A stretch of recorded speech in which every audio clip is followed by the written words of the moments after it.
Brief intro here today before my episode of The Spiritual Spiral. Yeah, I just finished editing it, and I'm going to be talking about the third season of The Bear. And you're probably like, gosh, Eddie, what does that have to do with your podcast? I think when art, TV shows, albums...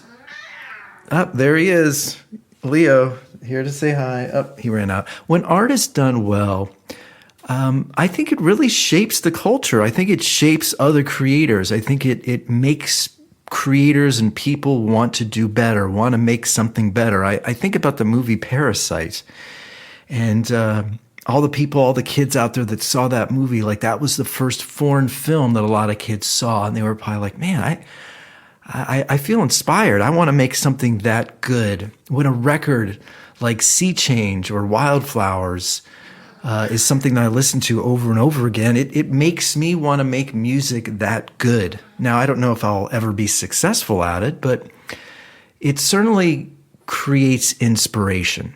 When art is done well, Shawshank Redemption, Dead Poets Society, Goodfellas, when it's done well, I think it just raises the pulse of culture. The other reason why I want to talk about The Bear and be critical of the show is I do think we live in this strange time now where people don't know how to be critical, or if you are critical remotely, then people will just say, oh, you're being negative or you're a hater. And I think a lot of that stems from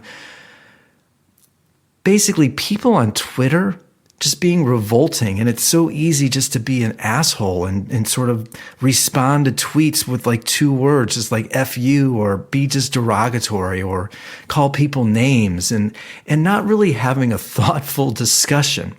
Like thoughtful, critical discussion to me is so rare these days. People get so defensive.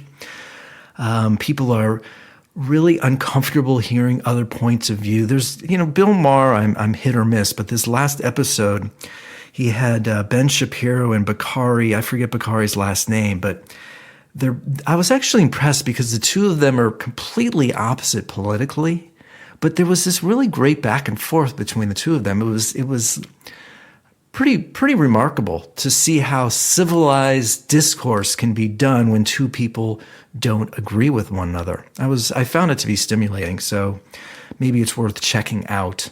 But I'm going to read you something, and then you'll get to listen to this episode about The Bear. So a friend of mine on Facebook, he often posts just, I just finished the season of this or that, 10 out of 10, gotta check it out.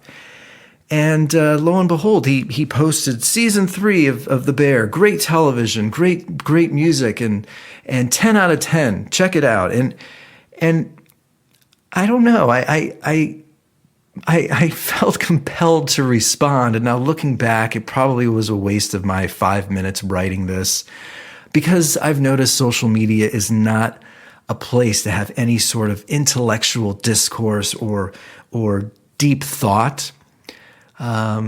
I guess, I don't know. I do even wonder, do people even know when something is good or bad anymore? And I bring this up in the show, like if something is really pretty, I think a lot of times we can sort of be psychologically tricked into thinking it's actually good content. If it looks good and it's edited well, then maybe we are sort of transfixed or mesmerized by it, and we don't really even know if it's good or bad anymore. I think that can happen. Like our eyeballs can be so easily titillated by what they see that they don't even know what I just watched, was that actually good?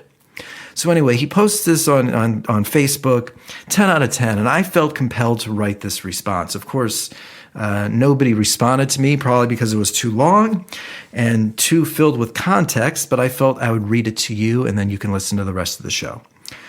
Well, you opened up Pandora's box, so I can't resist the temptation. My apologies. So yes, season 1 and 2, brilliant television. However, season 3, I'd say there are clear moments of brilliance, but also some very subpar moments and straight up lackluster TV. Sure, even when The Bear is lackluster, it's still good, but if it's going to be compared to some of the greats, then it has to make every second count. The good, as you said, great visually, frenetic editing, beautiful cinematography, and of course, a great selection of music, from Eddie Vedder to the brilliant score in Episode 1 by my idol Trent Reznor. Also, some amazing backstories, especially in Episode 6 with Tina. And I'd even say Episode 10 did add the suspense we as fans need to compel us to want to keep watching. I'm a fan, but too often there were scenes that were just too self-congratulatory, a waste of time, unneeded, and I'd even go so far as to say some episodes could even be skipped, and yet you'd still be able to capture the season's essence. Barely any new plot points were added, and the irony here is, on the kitchen walls there stands the quote, "Every second counts." Sadly, I don't think every second counted. Now, if a show is going to be held to such a high standard, then we have to be able to objectively see when a show does not succeed, and I just don't think Season 3 was a success. Sure, I want to keep watching. I'm already invested, and Season 1 and 2 were that good. But just too much backstory, too much exposition, and way too much John Cena, who has no business sniffing a mere second on such a great show. I know I'm not alone in my thoughts, as the reviews have been collectively subpar, but I'd love to know from the creator how he feels about this season. Did he feel rushed? As many have suggested, did he think his farts don't stink? Was he uninspired as to where the show should go, so instead of moving forward, he felt more compelled to go back in time and dive deeper into backstory? Focus on the quote-unquote trauma, which seems to be popular in our culture these days. I just rewatched Succession and Breaking Bad, and I think those two shows are master classes on how to truly move the story along and make every second count. The Bear is surely still great television, but too often meandered this season and seemingly got too caught up in its own success. One last irony. If the Emmys didn't consider this show a comedy, which it's not, it would have probably gone up against Succession and not won a single award. So there you go. My preamble here to this episode. Again, I love when television movies are provocative and inspire discussion. And I think now with streaming, your friend Joe is on episode 5, your friend Cynthia is on episode 2, and then you have 3 friends who have never even heard of the show that you're watching. And it's like, where do you go to get any sort of cultural discourse about topical shows? Like, I'm watching Presumed Innocent right now on Apple TV, and I actually think it's really well done. And I'd love to talk about it, but, I've got some friends that have never even heard of it, and other friends don't have Apple TV, and other friend has, gone through 2 episodes, and I've finished all 6. So it's like, where do you go to get any sort of communal discussion of the arts? So enjoy today's episode discussing Season 3 of The Bear. And you know where to find me on social. Please write those reviews on iTunes or Google Play. I really appreciate your support, and I'll be back soon. Enjoy today's episode.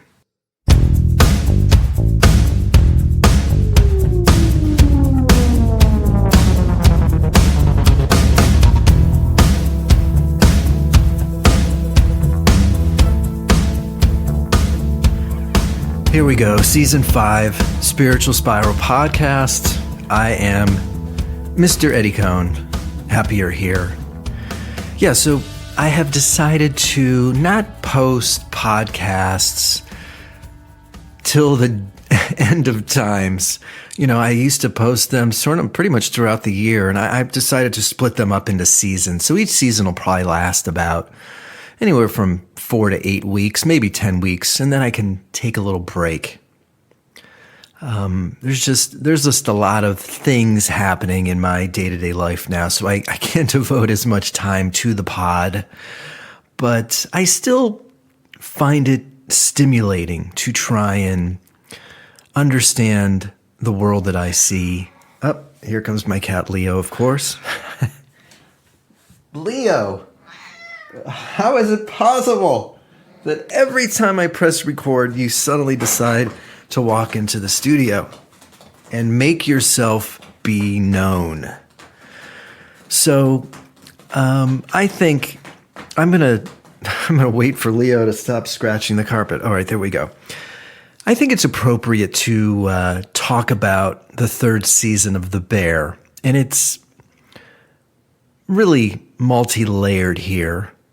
But I think I'll start by saying it is ironic that I literally just got off the phone with a friend of mine from college who I probably haven't spoken to for maybe a year to 18 months, but he was a good friend of mine in college.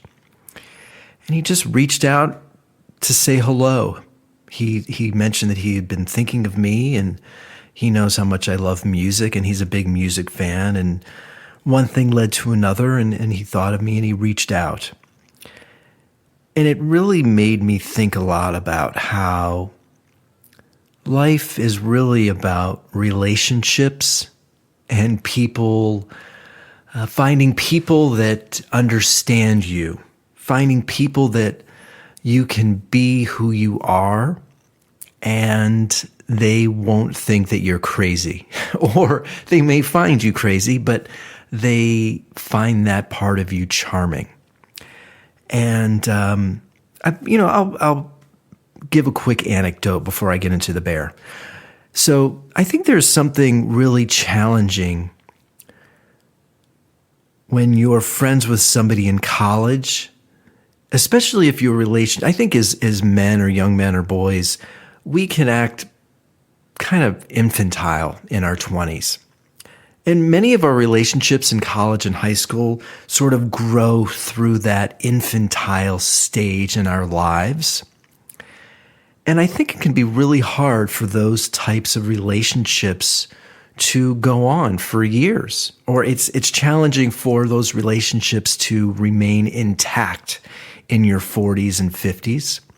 This guy that I've got off the phone with, I think something happened in my life where in my 30s, I sort of was done acting infantile. I mean, I still act pretty sarcastic and I can have a good time, but I'm more interested in having real, quote unquote, face-to-face conversations. I love meeting friends for dinner and chatting about the world and life and family and movies and TV shows.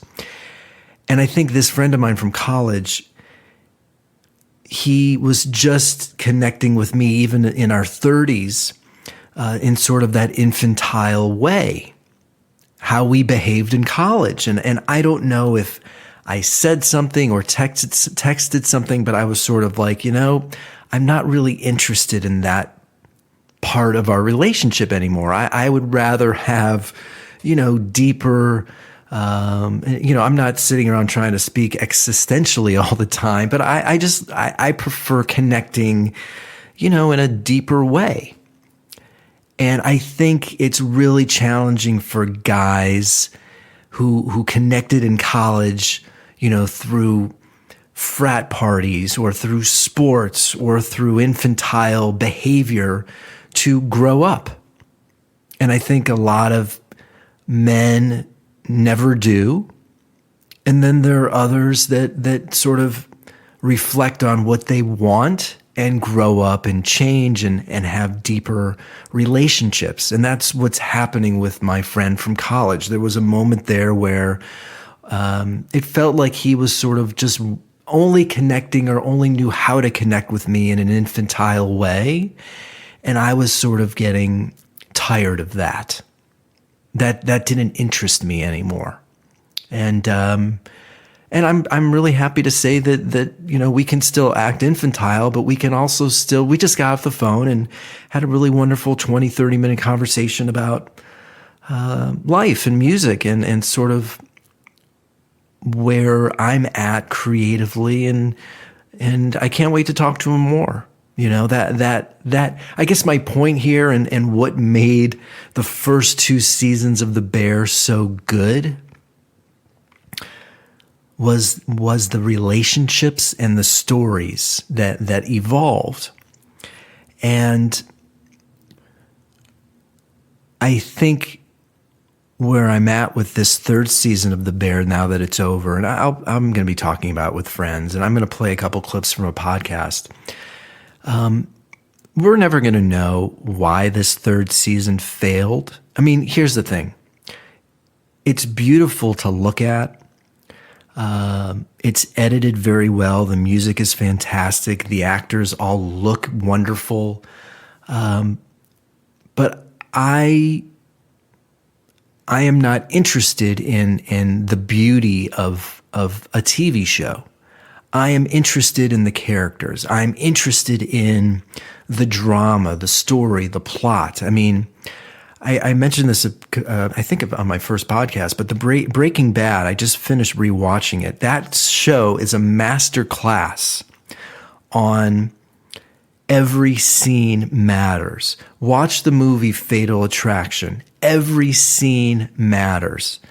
And in this season of The Bear, there is a lot of wasted time. There are actually wasted scenes. There are actually wasted episodes where you don't even need to watch the episode and you will still, by the end, know what's going to happen, or you have an understanding of the plot. The first episode is beautifully created. It's this sort of menagerie, this montage of present and past, but no plot happens. Episode 2, we have this sort of chaos in the kitchen, a rehashing of sorts where we see a lot of bickering and fighting, but nothing actually happens. No story is told. No plot evolves. Episode 6 is this beautiful backstory on Tina, one of the sous chefs, and how she gets into working at the Beef and ultimately the Bear. But nothing new happens. We have a beautiful backstory, and there's a beautiful dialogue and beautiful scene, and it's gut wrenching, and it's beautifully told. But I guess I'm more interested in storytelling of the future. What's at stake? What's going to potentially happen? And I would love to know, I'd love to speak to the creator, because I'm not the only one that feels this way, and I'm going to play a couple clips also. I'd love to know if the creator felt the pressure of having to provide Hulu with something quickly. I'd love to know if he wrote these scripts, the third and fourth season together, and this third season was really sort of meant as a reprieve until we get to the fourth season. I'd love to know if his ego got in the way, and after winning all these Emmys for the first and second season, they all thought that they were better than they actually were. Or did he know that the story that he was telling in season 3 wasn't very good, but we are going to sort of cover that up with beautiful visuals, intoxicating editing, great music. I think one thing that I am very much aware of in our society is we are so visually drawn to stimulation. The visual is winning. You know, something could look beautiful. Something could entrance your eyeballs. But if you close your eyes, is it still interesting? If the visual was replaced by something that isn't so beautiful, would it still impact you? And there's a scene with, I think his last name is Cena. And, you know, he's this really buff guy. I don't really know too much about him, but the scene is terrible. And I think to myself, the only reason maybe people find it funny or interesting is that because he's big or he's good to look at, but it's actually not very interesting. And it actually does nothing for the story. And there's a lot of scenes in this season of The Bear where there's literally no point in it happening. And I just think to myself, for a 30-minute show, and the irony is in the kitchen, the saying is every second counts. If every second counts, you need to make every second count in that show. And if the show is that good, if it is that worthy of Emmy after Emmy, every second needs to count. And I really believe somewhere along the lines, either Christopher got lazy, or he thought he was much better than he actually is, or he felt rushed, or he didn't know what he wanted to do with the story. So they thought, we're just going to make this visually stimulating, and it'll buy me time to figure out how to end this story. I guess before I play a few clips from this podcast, are you even aware, or are you able to notice when you are looking at something that is mundane or uninteresting, but the only reason you're looking at it is because it's visually intoxicating? How often are the visuals capturing your attention? I think we live in a world now that is so visually intoxicating that we don't know when something is actually good or bad. The world is living in this energetic cycle now where I think people think if we put something beautiful, or if it's edited really quickly, that is enough to get people's attention. I mean, I think that was my biggest issue with Everything Everywhere All at Once. I think when you get rid of all the flash, there was nothing really interesting going on character-wise. There wasn't a story, or there weren't characters that drew me in. And that's what was so impactful about the first 2 seasons of The Bear. It really drew me in. In this season, yeah, there's a couple great episodes, and I certainly want to know how it ends, because I did like the way season 3 ended. I liked the last episode.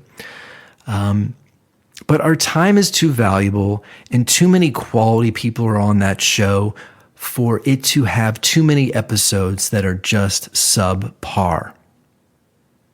Let me play you a few clips here from the Prestige podcast. It's from the Ringer Network. I really, really like the Ringer Network. There's a lot of podcasts that they have that I listen to. And this one is from July 2nd, talking about The Bear. This is Van Lathan talking about The Bear. Gauge of how much you love the show. Yes. And I'll say it like this. If you really, really, really love the show, then they're probably giving you enough. You still get beautiful food. You still get the frantic atmosphere of the restaurant. You still get enough navel gazing from Carmi. You still get enough of that the show is probably decent sustenance for you. If you are a Bear fanatic, right? But if you're just watching it, this isn't very entertaining. And just to be honest with you, one of the 2 episodes that we're talking about right now is fantastic. I think one of the best of the entire series. Fantastic. But even in that episode, it's going backwards. Yes. It's almost dipping into Bear lore. Now, I have to be honest with you. The show has always done that. That's a part of what the show does in terms of setting up the characters and rounding them out. Since we came right into the entire situation, you want to know kind of how everyone got to where they are. But for some reason now, in this 3rd season, the looking backwards, the tendency of the show to look backwards, should I say, when we want something fresh and new, it's starting to get a little strained now. It does feel, and I'm going to record another podcast about this, about the world of that we live in, that where so many people talk about the trauma that they've been going through or went through, and this victimhood mentality. But it does feel like there's more of an interest in looking at what happened, the trauma that you went through when you were younger, whether it was parenting or divorce or health or societal trauma. Instead of moving forward and like creating a new path, a new life, a new wavelength in your brain, a new tree limb, a new journey. Let's focus on the trauma. Let's focus on the past. Let's focus on those hardships. Let's focus on how somebody mistreated you. Let's focus on what must have happened that created this anxiety and riddle inside of you. I'm guilty of it too. I certainly think about my past, but I'm just more interested in moving forward and eliminating the toxic energies in my life and making the most of what I can, making the most of my current life and building from that. And it feels like this season almost represents this cultural fascination with, let's see the trauma that this person went through. Let's see the hardships. There was a lot of looking back and very little moving forward. And even the last episode, Carney comes across this chef that was a mentor of his in school. And this mentor was, I don't like to say the word abusive so fleetingly here, but let's just say he was very hard on Carney. And so he confronts him at the end, and he's really pissed off. And he has a lot of anger at how he was treated. Like he feels that this chef, this mentor, could have treated him with a little bit more love and respect. And the chef, his mentor responds, well, didn't I at least make you what you are today? If it weren't for me, you wouldn't have become this A+ chef. And it's a brilliant scene because they're both right. Like Carney has a reason for being pissed off and hurt because this mentor, this teacher of his did treat him like shit. Maybe the only way to reach this chef, his student, was to treat him with tough love. I think that scene was so interesting to me because we are unsettled when two people are right or two people are wrong. Or maybe you aren't a victim, or maybe from that quote unquote trauma, you actually came out better. You took that experience and became a better person. It's pretty complicated, but it does feel like that show or this season, and even that episode, really sort of represents what's happening culturally. Like, my last point here, it's sort of like people are using trauma or all the bad things they happened to sort of stay stuck in this place of despair. Let me play you another clip or two, and I'll let you go. Honestly, the characters themselves need a new challenge. Yeah. Once you get to know the characters that your sitcom or your show are based around, then you got to give them something different. We got to know Tony Soprano, first season of Sopranos. Then we get to know him a little bit more because Richie Aprile comes in. Then we get to know him a little bit more because his cousin gets out of jail. Then we get to know him a little bit more because his wife leaves him. Then we get to know him a little bit more because Ralphie. We get to know these characters through what they have to overcome. We get to know these characters through what they're up against. We get to know these characters through the new things that happen in their lives. And The Bear isn't really introducing any new things that are happening in these people's lives. And the things that they are introducing aren't very dramatic. Yeah. They're mundane in a lot of ways. And so I'm just wondering, it seems a little bit like this is the season. I know they shot two seasons. Well, I don't think I was reading something and I might be wrong. I don't think they even shot the season 4 yet, or they haven't finished it yet because the scripts weren't ready. But I do think, to your point, these, at least writing wise, this might be the first half. Like, this doesn't seem like season 3 and season 4. This seems like one season that they might have split. This does seem like, I love The Bear, but it does seem like a show that's convinced of how good it is. I would love to know more about what happened in the creator's mind that this is what he felt was compelling enough to keep us engaged in this story. Because there is a pretty deep level of self-indulgence happening. And I think that's fine for a moment or two, but back to my original point when I was telling you about this friend of mine that I was talking to on the phone, it is about relationships. It's about connecting. That's why we invest in people in our real lives, and that's why we invest in particular shows. We feel a connection, or we feel sorrow, or we feel empathy, and we want to know what happens.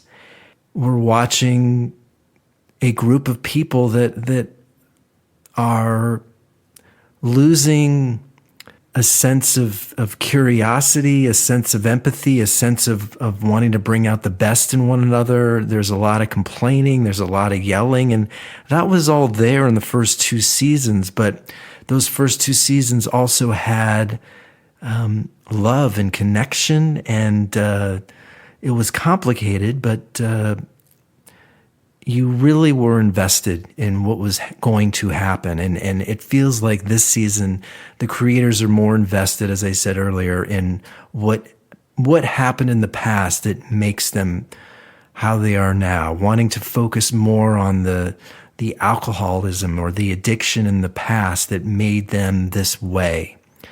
And that became more important than building a story, a futuristic story, a story that is moving forward. And as I'll end with this, we're all guilty of focusing on the past.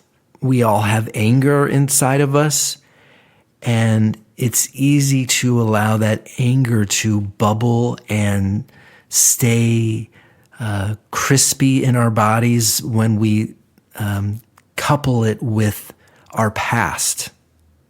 I think anger sticks around when we keep thinking about the past, and it finally sort of releases and lets go when we let go and move on from the past and start thinking about, I want to improve. I want to make my life better. I want to create a new story.